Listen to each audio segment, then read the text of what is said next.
Bien, sin más preámbulos entonces, buen día a todos. Vamos a continuar con los trastornos ácido-base que estamos tratando prácticamente desde la semana pasada. Tuvimos una muy buena introducción en la clase pasada con relación a acidosis metabólica. Tuvimos básicamente una introducción que hablaba todo sobre la fisiopatología y la misma fisiología sobre la acidosis metabólica como tal. Y desde el punto de vista patológico, nosotros ya tratamos lo que es la acidosis metabólica con anion gap elevado. En esta ocasión, quienes hablan de Demian Rodríguez Narúbina, alrededor de Sedimat, para comunicarles y expresarles lo que es la acidosis metabólica anion gap normal, que también es conocida como no anion gap o también hiperclorémica.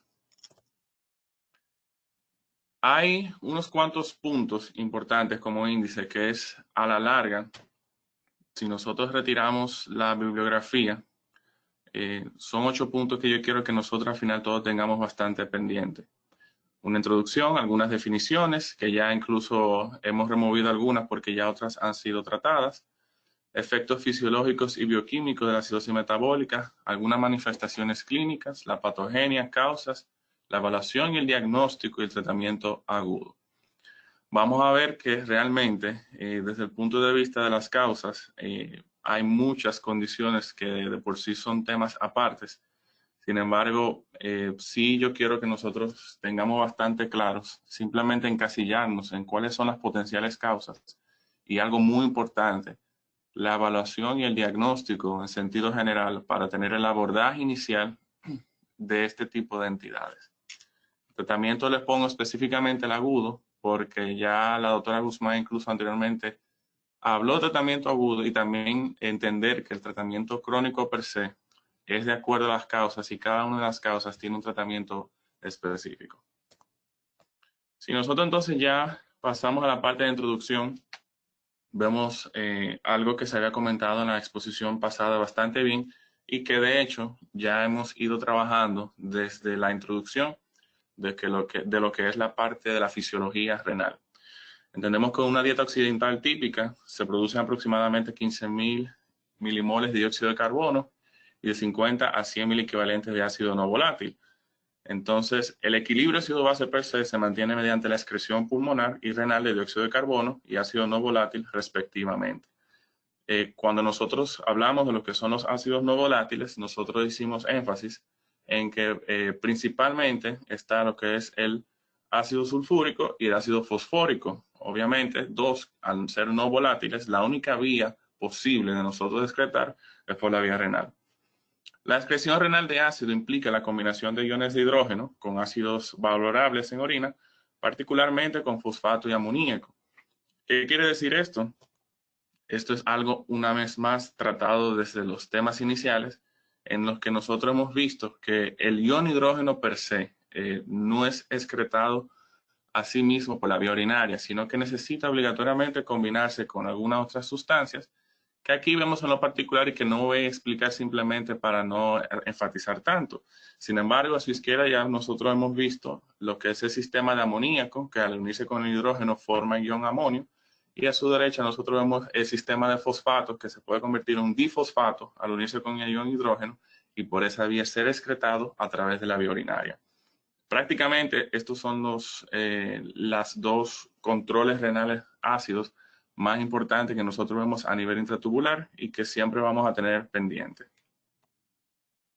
Cuando nosotros estamos hablando de las definiciones como tal, sabemos que la acidosis metabólica se define como un proceso patológico que sin oposición aumenta la concentración de iones de hidrógeno en el cuerpo y reduce la concentración de bicarbonato.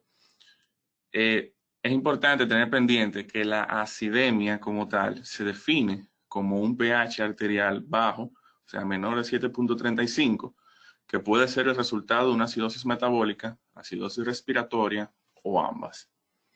El pH y la concentración de iones de hidrógeno también dependen de la coexistencia de otros trastornos ácido-base.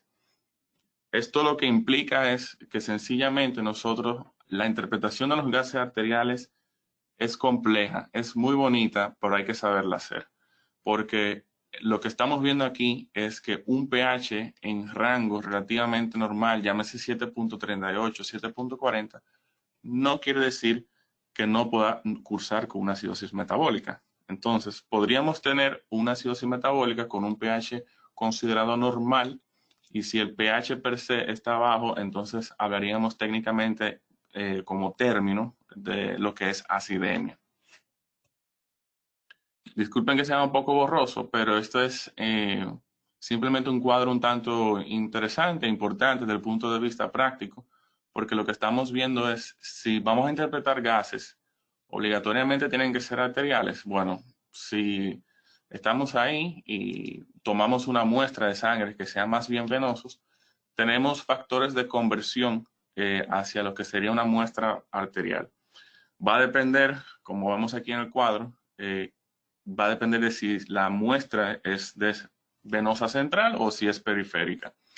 Si, por ejemplo, desde el punto de vista de pH, la muestra es venosa central, solamente le añadimos 0.05 y estaremos haciendo una conversión a como si fuese un pH arterial. Si es periférico, le añadimos 0.03. Desde el punto de vista de la PCO2, porque obviamente la PCO2 no es mucha la variabilidad, ni tampoco tiene interés para la parte de ácido base, pero la PCO2 sí, el bicarbonato se va a mantener igual. Pero la PCO2, como nosotros clásicamente sabemos que la sangre venosa tiene una mayor concentración de PCO2 que la sangre arterial, si la muestra es venosa central, nosotros le sustraemos 5 milímetros de mercurio para convertirlo en arterial, y si es periférica, serían de 3 a 8 milímetros de mercurio para hacer una conversión como si fuese una muestra arterial, y como que entonces podríamos trabajar con esa muestra para la interpretación de los gases arteriales. Desde el punto de vista de los efectos fisiológicos y bioquímicos de la acidosis metabólica, aquí simplemente hacer énfasis en algunas cosas particulares. Sentido general, los cambios cuando son agudos y leves de la acidosis metabólica no son cambios tan importantes a nivel bioquímico que nosotros vamos a ver. Ahora, a medida que se hace un poquito más importante dicha acidosis, y a veces en acidosis leve, vamos a ver que la afinidad del oxígeno en cuanto a la hemoglobina es menor, o sea, hay una mayor entrega de oxígeno. Desde el punto de vista fisiológico, esto es importante, por ejemplo, en algunas condiciones cuando hay un ejercicio intenso. Sabemos que cuando hay ejercicio intenso a nivel muscular, el metabolismo pasa a una fase anaeróbica, y para una mayor oxigenación, por la acidosis que hay a nivel local, esa acidosis puede hacer que haya una mayor entrega de oxígeno a través de la circulación. Desde el punto de vista que vemos aquí en el resto, que es la contractilidad miocárdica y la resistencia vascular periférica, esto es algo bastante importante y que ya todos nosotros hemos podido experimentar en unidades de cuidado intensivo y en otros pacientes. La acidosis metabólica como tal, en pacientes con cualquier condición, y si vamos a tomar algún ejemplo, iniciaremos por ejemplo con un shock séptico, vamos a ver que los pacientes cuando están en aminas vasoactivas, principalmente norepinefrina o pinefrina, la reacción ante una acidosis es menor. Mientras exista la acidosis, entonces simplemente se va a hacer refractario el uso de aminas o la disminución de la sensibilidad beta-adrenérgica principalmente. Así como existe una acidosis que es extracelular en este caso, también a nivel intracelular va a ocurrir una acidosis, y esto se va a traducir sencillamente en que la contractilidad muscular del miocito, o sea, las actinas, la miocina, el sistema de troponinas, obviamente ante este pH ácido no funciona de la mejor forma posible. Y a la larga lo que vamos a tener es una contractilidad miocárdica disminuida, y entonces también vamos a tener una caída de resistencia vascular periférica. Eh, Aunque me estaría adelantando un poco, sabemos que obviamente si estamos ante una acidosis hay que tratarla, pero hay que tener mucho cuidado, que vamos a comentar más adelante. Pero bien es cierto que cuando usted tiene una acidosis severa y la comienza a corregir, vamos a ver que las mismas aminas comienzan a surtir un mejor trabajo, hay una mejor contractilidad miocárdica y hay una mejoría de la resistencia vascular periférica al eliminar dicha acidosis. Las manifestaciones clínicas, que no van a variar con relación a del tema pasado tratado, vamos a ver que hay un esfuerzo ventilatorio aumentado en los pacientes que manifiestan una acidosis metabólica. En la clase pasada nosotros vimos que el centro respiratorio, como estímulos que se encuentran principalmente a nivel del sistema nervioso central y también en el mismo bulbo carotidio, nosotros tenemos unos receptores de pH que al identificar un pH que es ácido, lo que hacen es que envían una señal a nuestro centro respiratorio y a través del centro respiratorio entonces se envía una señal hacia lo que es el, el diafragma. Entonces, dichas señales son prácticamente para aumentar las respiraciones, las frecuencias, y con esto nosotros barremos más CO2 y de esta manera nosotros compensamos dicha acidemia. En los peores casos, cuando la acidosis se hace más marcada o cuando ya se va cronificando, cuando pasa más tiempo, por los efectos comentados bioquímicos anteriormente, con la caída de la resistencia vascular periférica, podríamos llegar a casos tan extremos como una hipotensión marcada, edema pulmonar, y lo peor que podría pasar es incluso una parada ventricular. La hipercalciuria y la enfermedad ósea que estamos viendo, esos son efectos y manifestaciones clínicas ya más bien en la acidosis metabólica crónica, y que precisamente por eso se ha hablado de que en los pacientes renales crónicos el tratamiento ya cuando el bicarbonato baja por debajo de 20.000 equivalentes es precisamente para evitar el deterioro de la enfermedad renal, la progresión y también de frenar lo que podría ser una enfermedad ósea en estos pacientes. Cuando hablamos de la patogenia como tal, esta viene siendo una parte bastante importante de nuestra presentación, porque vamos a ver que se puede producir la enfermedad por una de estas tres vías.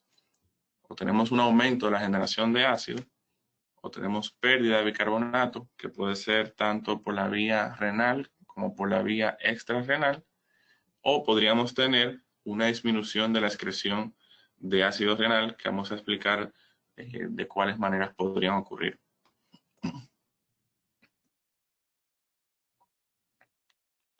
La parte de las causas, que es algo bastante importante aquí. Aquí nosotros vamos a ver de acuerdo al mecanismo de la acidosis, vamos a ver las diferencias, vamos a ver anion gap aumentado y vamos a enfocarnos en el anion gap normal. Si nosotros vemos como patogenia el aumento de la producción de ácido, en cuanto a nuestro tema particular, que es el anion gap normal o hiperclorémica, vamos a ver que la ingestión de tolueno es la única causa que vamos a encontrar como acidosis metabólica con anion gap normal. Eso lo vamos a tratar más adelante. Si nosotros lo enfocamos desde el punto de vista patogénico, la pérdida de bicarbonato o precursores de bicarbonato, aquí nosotros vamos a ver causas como diarrea u otras pérdidas intestinales, como por ejemplo por drenaje por sonda, la acidosis tubular renal tipo 2 proximal, post-tratamiento de la cetoacidosis diabética, que sabemos que en un principio da un anion gap, o sea, una acidosis metabólica anion gap elevado, pero más adelante explicaremos por qué puede dar también anion gap normal, inhibidores de la anidrasa carbónica y desviación ureteral.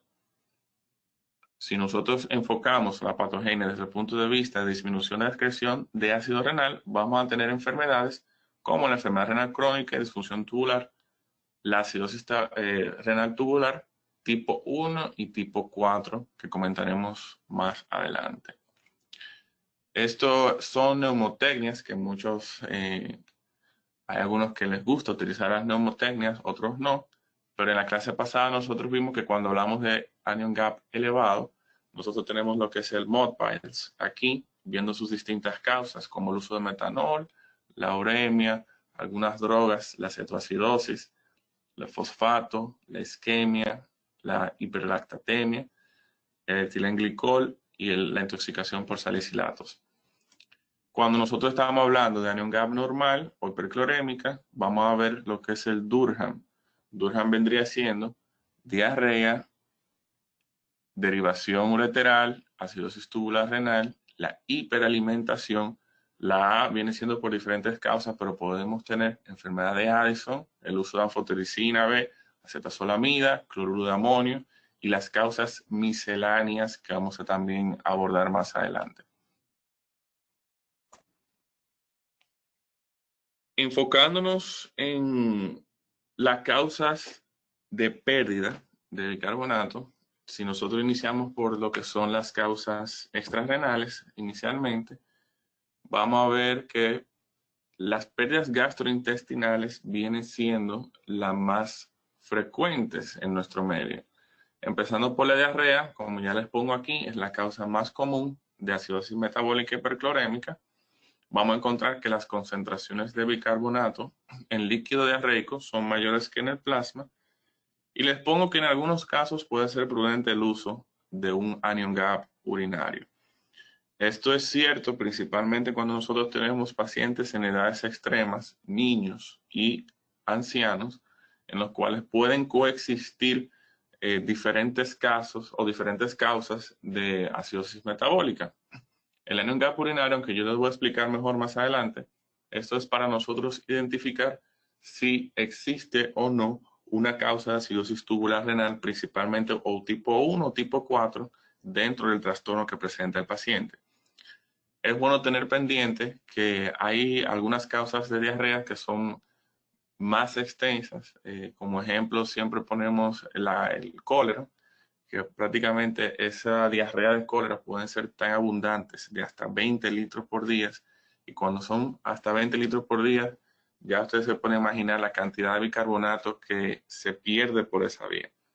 Algo importante es que si esa diarrea llega hasta ese extremo de tener tantas pérdidas de líquido, sin una reposición adecuada, entonces nosotros podríamos tener inicialmente una acidosis metabólica normoclorémica y por la misma deshidratación del paciente, esto puede producir una hipovolemia importante, una producción de ácido láctico por dicha hipovolemia e hipoperfusión, y entonces el anion gap del paciente aumentaría y nos meteríamos en una acidosis metabólica con anion gap elevado.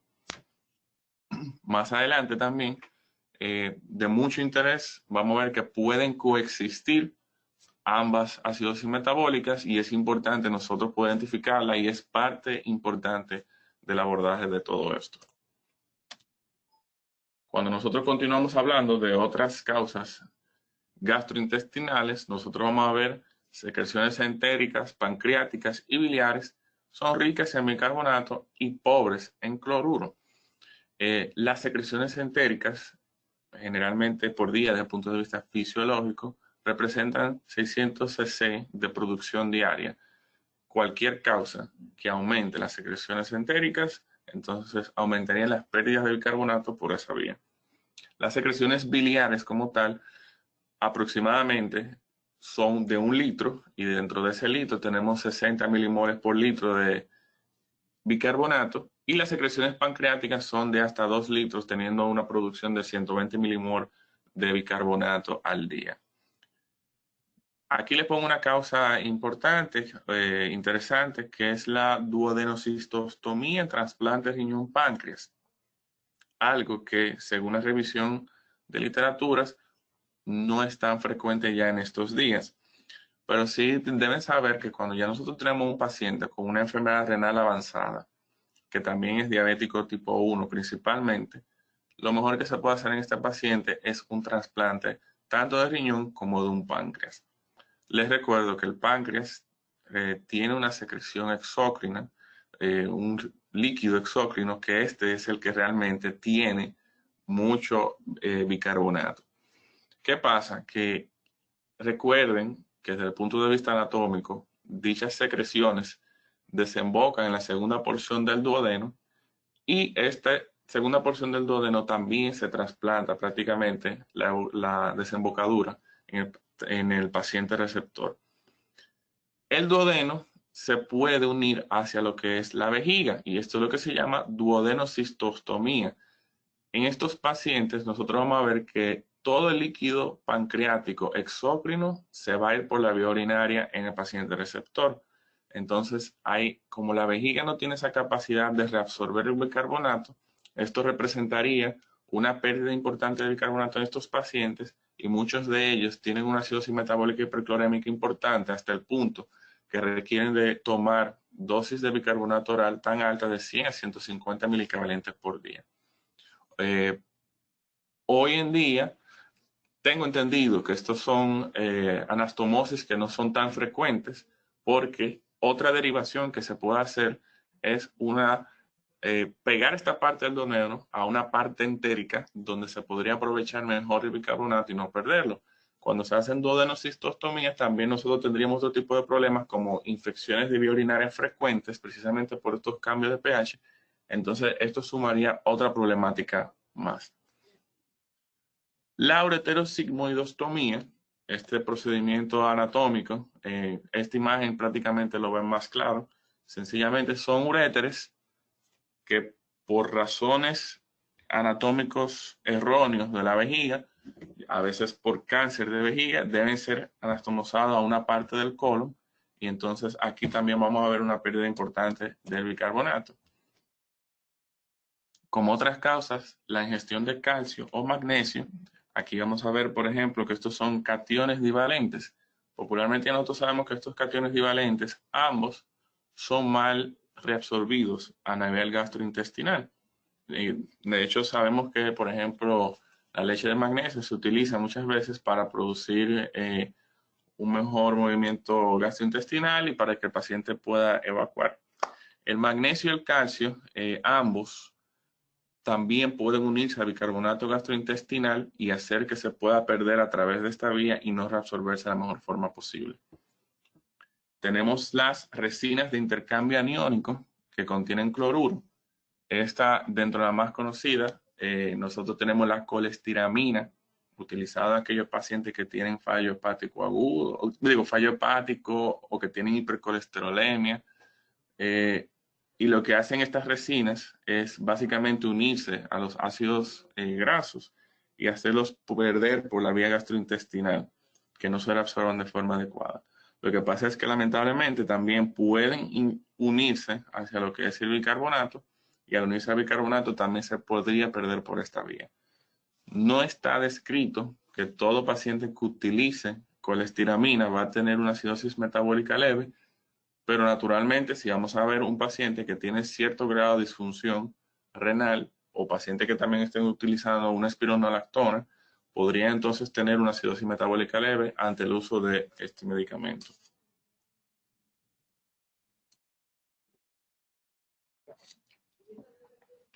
Una parte importante de lo que es unas causas de acidosis metabólica hiperclorémica, vamos a ver que son las acidosis tubulares renales.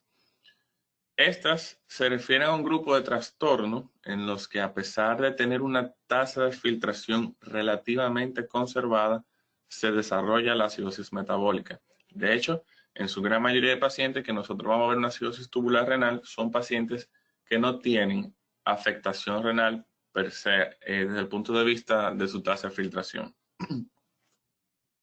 Se debe usualmente a un fallo de la reabsorción proximal de bicarbonato o a una excreción inadecuada de iones de hidrógeno en su porción distal.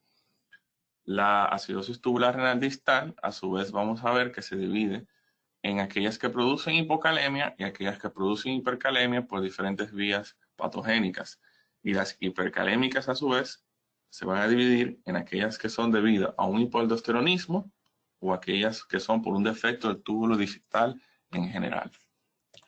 Cuando nosotros entonces vamos a una que más conocemos, a la cirrosis tubular proximal, que también se conoce como tipo 2, vamos a ver que esto conduce a una acidosis metabólica y precalémica secundaria a daño en la reabsorción del bicarbonato filtrado. Va a haber pérdidas de grandes cantidades de bicarbonato filtrado. Esto puede conducir a bicarbonaturia, caliuresis, pérdida de sodio, y es un trastorno poco común en el adulto, que se puede dar como un defecto aislado muchas veces, y también se puede dar como un defecto general del túbulo proximal, que esto es lo que nosotros conocemos como síndrome de Fanconi. Cuando nosotros hablamos solamente de acidosis tubular proximal aislada, lo único que vamos a tener es esto: pérdida de bicarbonato, caliuresis y pérdida de sodio. Sin embargo, cuando estamos hablando de un síndrome de Fanconi per se, Recuerden que el síndrome de Fanconi implica que todo el túbulo está afectado y por eso nosotros vamos a tener aminoaciduria, glucosuria, también vamos a tener uricosuria, o sea, vamos a tener también unas grandes pérdidas de ácido úrico a través de esta vía.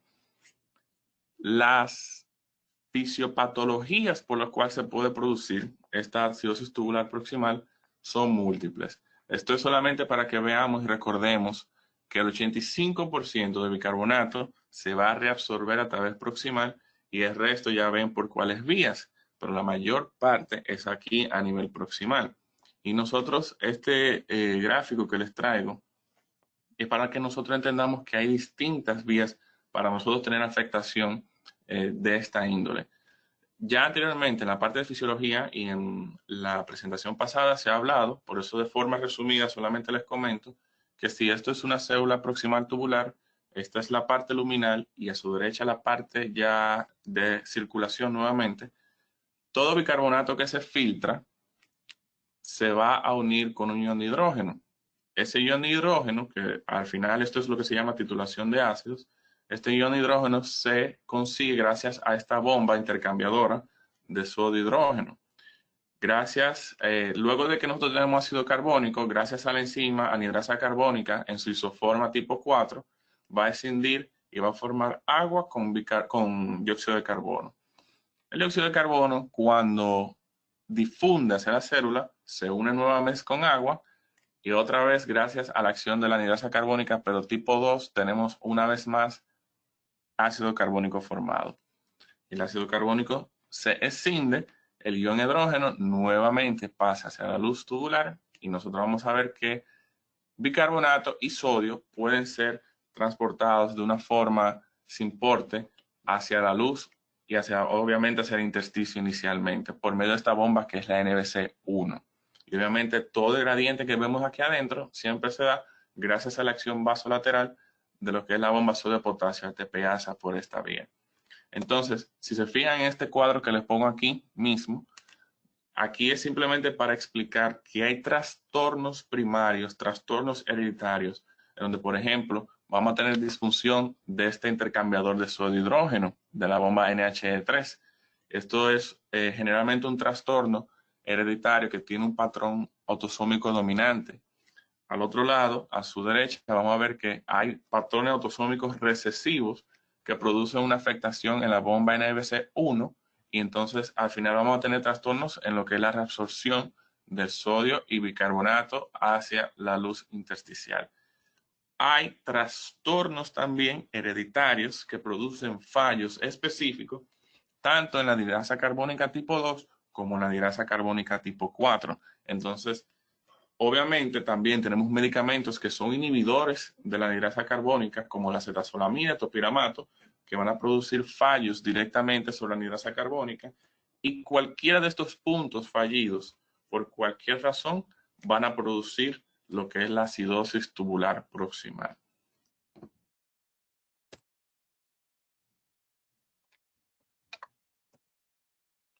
Cuando vemos las causas, vamos a tener que las causas se van a dividir en primario y en trastornos adquiridos.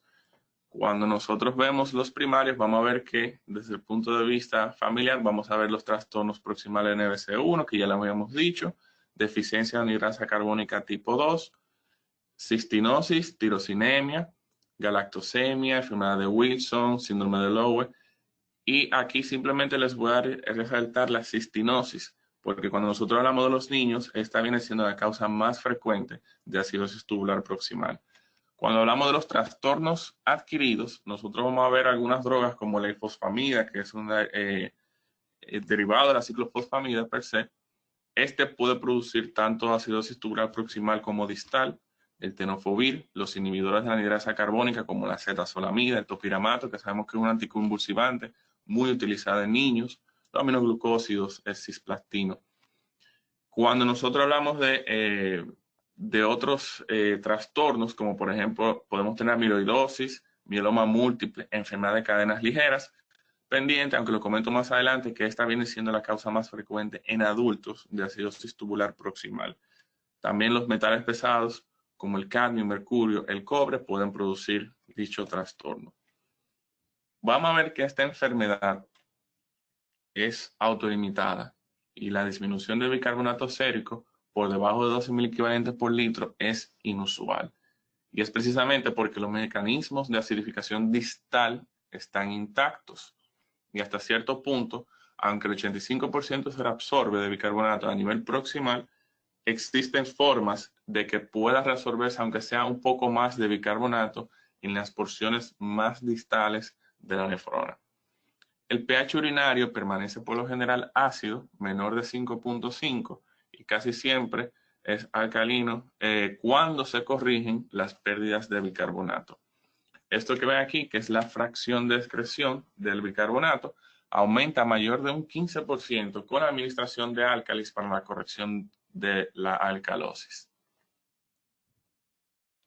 Los pacientes con estos trastornos casi no presentan nefroesclerosis o nefrolitiasis y se cree que se debe por la alta excreción también de citrato.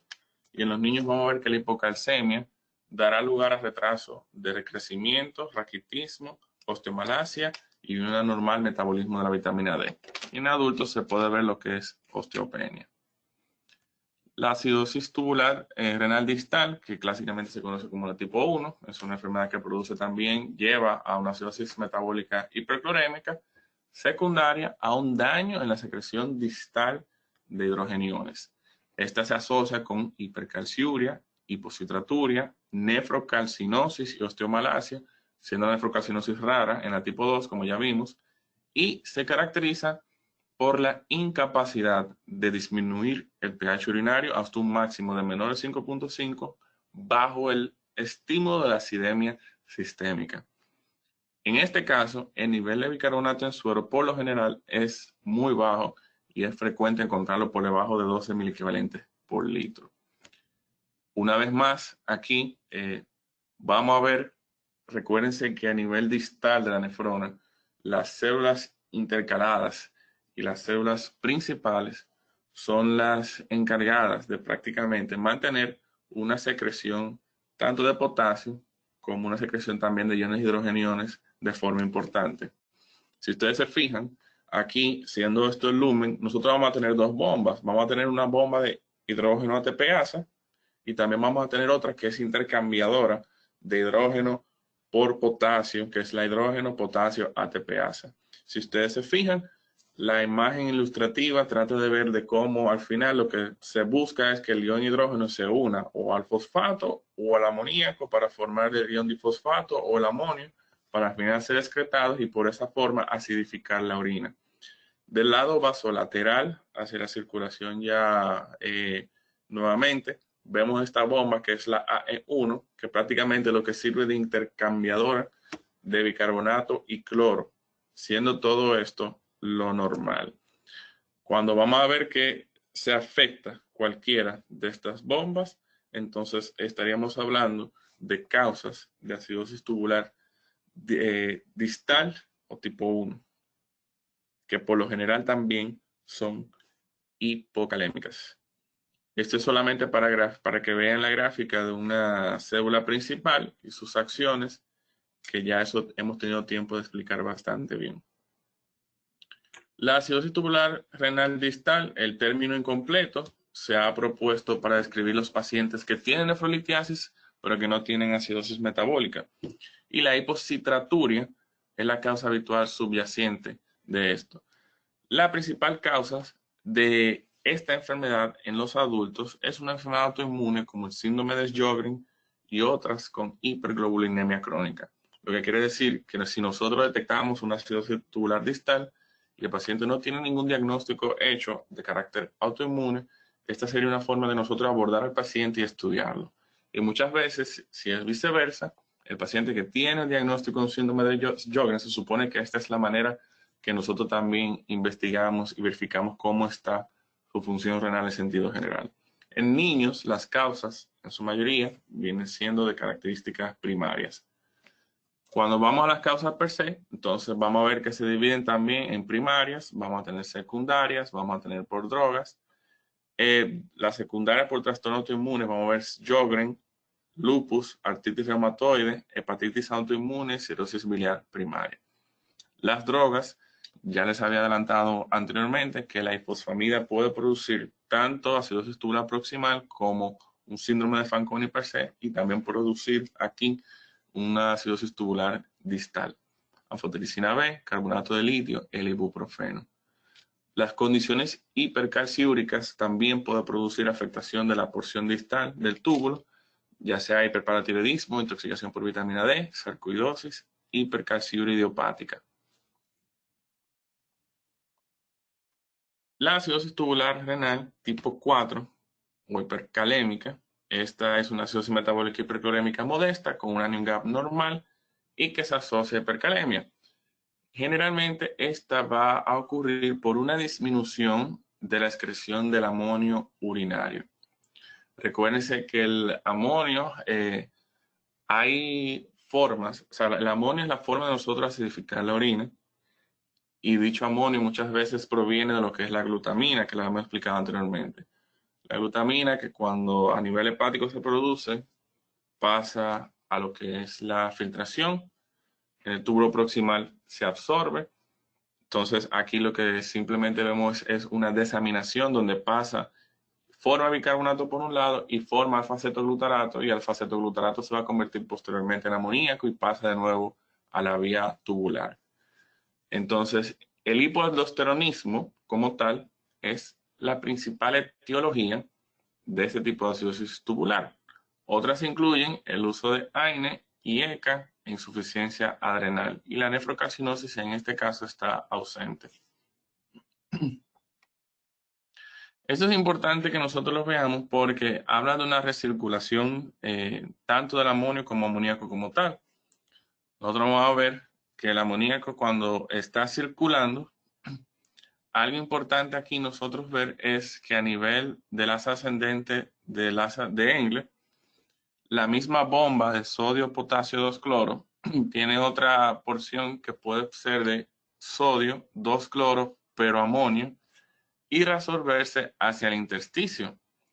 Cuando se reabsorbe hacia el intersticio, por lo general vuelve y se secreta hacia la luz tubular, pero ya en la parte cortical medular en forma de amoníaco. Y se secreta de esta forma para entonces posteriormente unirse a un ion hidrógeno y formar amonio, y de esta forma ser excretado.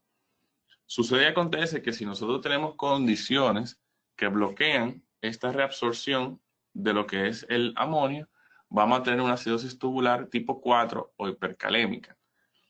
Es hipercalémica también per se, y la hipercalemia a su vez produce daño a este nivel, porque si ya les expliqué que la bomba es una bomba prácticamente compartida, si nosotros tenemos mucho potasio que está circulando a nivel tubular, dicho potasio va a bloquear la capacidad de reabsorción del amonio.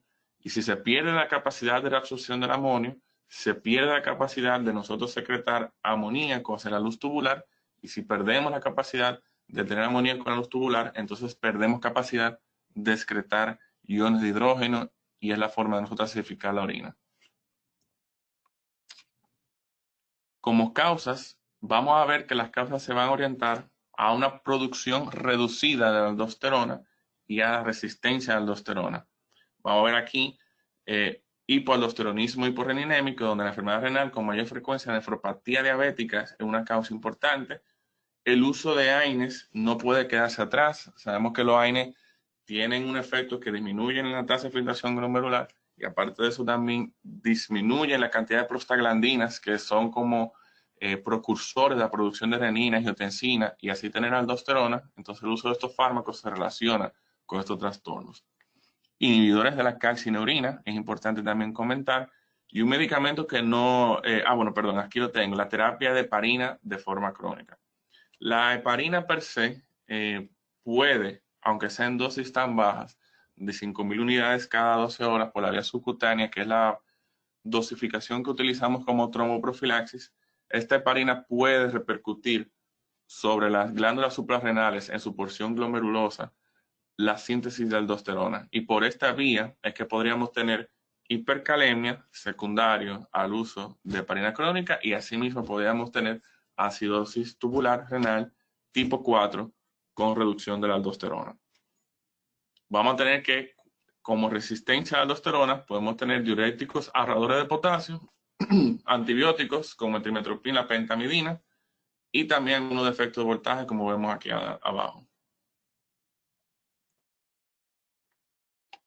Cuando hablamos de causas misceláneas de acidosis hiperclorémicas, aquí vemos primero la recuperación de la cetoacidosis diabética.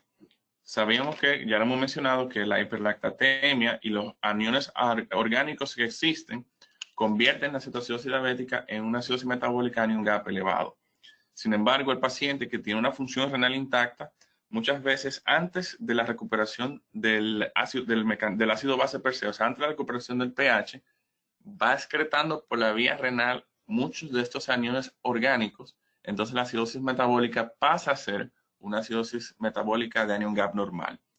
La acidosis dilucional hace referencia a que muchas veces los pacientes se sobrehidratan con soluciones que no tienen bicarbonato o que no tienen lactato, que pueden al final convertirse en bicarbonato, y esto transitoriamente puede producir una acidosis dilucional.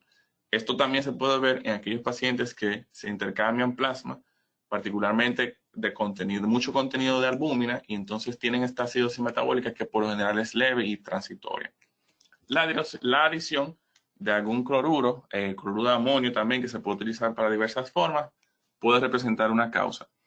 La alimentación parenteral, esto es haciendo énfasis en que muchas alimentaciones per se son ricas en aminoácidos, pero no tienen un añadido de bicarbonato, y entonces precisamente por los aminoácidos, que sabemos que son la fuente de ácidos importantes, simplemente llevamos al paciente a una acidosis metabólica que va a ser leve, moderada o severa dependiendo de la cantidad de acidosis y el trastorno que tenga de base el paciente. La ingestión de sulfuro, muchos aminoácidos realmente están sulfurados. Hay algunas dietas particulares que son muy orientadas a alimentaciones que sirven para mantener un estado de, o sea, para los pacientes que están estreñidos, las consumen. Entonces, este sulfuro al final puede producir una mayor cantidad de lo que es acidosis metabólica. Recuerden que los ácidos no volátiles son ácido sulfúrico y ácido fosfórico, inicialmente, principalmente. Los toluenos como tal, que es algo de lo cual uno ha escuchado poco, pero uno debe tener un ojo particular con esto. El tolueno es un hidrocarburo aromático que se utiliza en la industria química como disolvente y se absorbe rápidamente tras la inhalación del mismo, distribuyéndose de una forma rápida en todos los tejidos grasos y muy vascularizados como cerebro, hígado, riñón y sangre. Se elimina a través del aire expirado y sus metabolitos son excretados primariamente en la orina. La exposición aguda a altas concentraciones va a provocar parestesias, trastornos visuales, coma, arritmias, edema pulmonar, acidosis metabólica y alteraciones hidroelectrolíticas como la hipocalemia e hipofosfatemia. Aquí les pongo abajo las imágenes de donde nosotros podemos encontrar esas sustancias. Y en adultos va a ser un tanto raro nosotros ver intoxicaciones por tolueno. Sin embargo, en niños hay acápites de intoxicaciones por inhalaciones que se pueden dar. Hay muchos pegamentos que contienen tolueno y lamentablemente estos son casos muy difíciles de nosotros identificar porque generalmente hasta un adulto niega la inhalación de dichas sustancias y el diagnóstico pasa desapercibido muchas veces. Pero es bueno tenerlo pendiente. Y recuerden que esta es la única causa en donde hay una hiperproducción de ácidos que puede producir una acidosis metabólica hiperclorémica. Yo creo que esta es la parte más importante a la que nosotros vamos ahora, que es la evaluación y el diagnóstico, el abordaje que nosotros vamos a tener en los pacientes cuando identificamos el trastorno. Vamos a ver que inicialmente, obviamente, vamos a ver un pH que es típicamente bajo, aunque ya vimos que no necesariamente está bajo, puede ser normal. Vamos a ver que la PCO2 y el bicarbonato, en su mayoría, ambos están bajos. La PCO2 generalmente es por asuntos de compensación que van a estar bajos. Y el anion gap, en nuestro caso, está dentro del parámetro. Recuerden que el anion gap, algo muy importante en cuanto al anion gap es que nosotros vamos a calcular como el sodio menos cloro más bicarbonato. Y nosotros vamos a utilizar un punto de corte hasta 12. Si nosotros vemos este ejemplo, sodio en 130, cloro más bicarbonato son 118, el total es 12. Estaría justo en el corte para decir que está normal. Si nosotros agregamos potasio a la ecuación del anion gap, nosotros deberíamos subir el punto de corte 4 puntos más y decir que el anion gap normal sería hasta 16. En este caso, si nosotros agregaríamos el potasio, el anion gap daría 15.5, entonces el paciente estaría dentro del parámetro normal de un anion gap. Esto es lo primero que nosotros hacemos. Identificamos un pH bajo, identificamos un bicarbonato que está bajo y una PCO2 que está ligeramente baja. Entonces decimos que el trastorno metabólico con un anion gap que hasta el momento vemos que es normal. Lo siguiente que nosotros debemos hacer es ver si hay una compensación respiratoria adecuada por medio de lo que es la fórmula de Winter, que ya fue explicada anteriormente. Recalcamos nuevamente para estudiarlo mejor y nos quede grabado que debemos calcular 1.5 por bicarbonato más 8 y el resultado de esto, más o menos 2, es igual a lo que debería ser la PCO2 esperada. Se supone que si nosotros tenemos, por ejemplo, un bicarbonato en 6, si nosotros calculamos 6 por 1.5 más 8 es igual a 17. Entonces, entre 15 y 19, por el más o menos 2, debería ser la PCO2 esperada. La PCO2 de este paciente está en 18, lo que quiere decir que está compensando de una forma adecuada. Ahora, si el PCO2 estuviera más alto de aquí, estaremos diciendo que tendríamos también acompañado una acidosis respiratoria, y si está más bajo de 15, entonces estaríamos diciendo que el paciente tiene sobreañadido una alcalosis respiratoria. Algo importante es el bicarbonato corregido, el delta anion gap, delta bicarbonato. Esto es importante particularmente cuando nosotros detectamos un anion gap elevado, porque lo que nos va a demostrar es que existe otro trastorno de ácido base metabólico en el medio. O sea, podríamos tener acidosis metabólica, anion gap elevado junto con anion gap normal. En teoría, lo que nosotros debemos entender es que por cada punto de anion gap elevado hay un punto de bicarbonato más bajo. Para decirlo de otras pocas palabras, si nosotros tenemos un anion gap que está por encima 10 puntos, como es este caso, porque tenemos un sodio en 125, bicarbonato y cloro que está en 103, esto es igual a 22. Entonces, si hay 10 puntos de diferencia, deberíamos ver un bicarbonato que esté 10 puntos por debajo. Eso debería ser lo normal. Si hay una diferencia más amplia, esa diferencia más amplia vendría siendo dada por otros trastornos de base. Y si nosotros calculamos, por ejemplo, que el bicarbonato está en 6, que está muy bajo, y lo normal es hasta 24, la diferencia de bicarbonato es 24 menos 6 es 18, no es igual al delta anion gap, que es igual a 10. Entonces, en este caso, nosotros tendríamos un paciente con los dos trastornos, o sea, anion gap elevado y conjuntamente una acidosis metabólica con anion gap normal. El anion gap urinario siempre vamos a tener que hacerlo para nosotros tener una orientación de hacia dónde va el trastorno del paciente. Y esto simplemente se explica por el hecho de que la forma de acidificar la orina es a través de la excreción de amonio. Y el amonio es más caro, nosotros se puede medir, pero es más caro medirlo por la vía urinaria. Sin embargo, así como hay producción o hiperproducción de amonio a nivel tubular, también para mantener la parte eléctrica estable se va a excretar a sí mismo el ion cloro. Entonces nosotros lo que vamos a tener es que el cloro viene siendo un subrogado de lo que es el amonio. Si nosotros producimos mucho amonio, ese amonio se va a acompañar de mucho cloro, y si producimos poco amonio, entonces vamos a tener poco cloro. Entonces, esto del anion gap urinario, cuando está elevado, si nosotros sumamos sodio más potasio y le restamos el cloro, si el número da positivo o elevado, estamos entendiendo que hay poco cloro, y si hay poco cloro, eso quiere decir que hay poco amonio. Y si hay poco amonio en la vía urinaria, eso quiere decir que la capacidad de acidificación está perdida. Entonces podríamos decir que la acidosis metabólica es debido a una disminución de la capacidad de excretar ácidos a través de la vía renal, y por ende podríamos estar pensando en una acidosis tubular renal tipo 1, tipo 4. No tipo 2, porque el trastorno de tipo 2 tiene que ver con el bicarbonato y la pérdida de bicarbonato, y no con la disminución de la capacidad de acidificar la orina. Al contrario, si nosotros vemos que el anion gap urinario está disminuido. Eso quiere decir que entonces se está excretando una gran cantidad de cloro y podríamos pensar que se está excretando una gran cantidad de amonio y por ende el trastorno metabólico no es por una incapacidad del riñón de excretar ácidos. Entonces tendríamos que orientarnos a otra causa y eso prácticamente descarta que pudiese ser una acidosis metabólica tipo 1, renal tipo 1, tipo 4. Cuando hablamos de tratamiento agudo, ya esto sí, finalizando, la reposición de bicarbonato, siempre la pregunta es ¿cuándo nosotros reponer? Y las mejores recomendaciones son cuando nosotros tengamos ya pH extremo o menor de 7.1 o cuando tengamos un pH 7.2 y una lesión renal aguda grave. Es decir, un aumento doble de la creatinina o una oliguria también importante.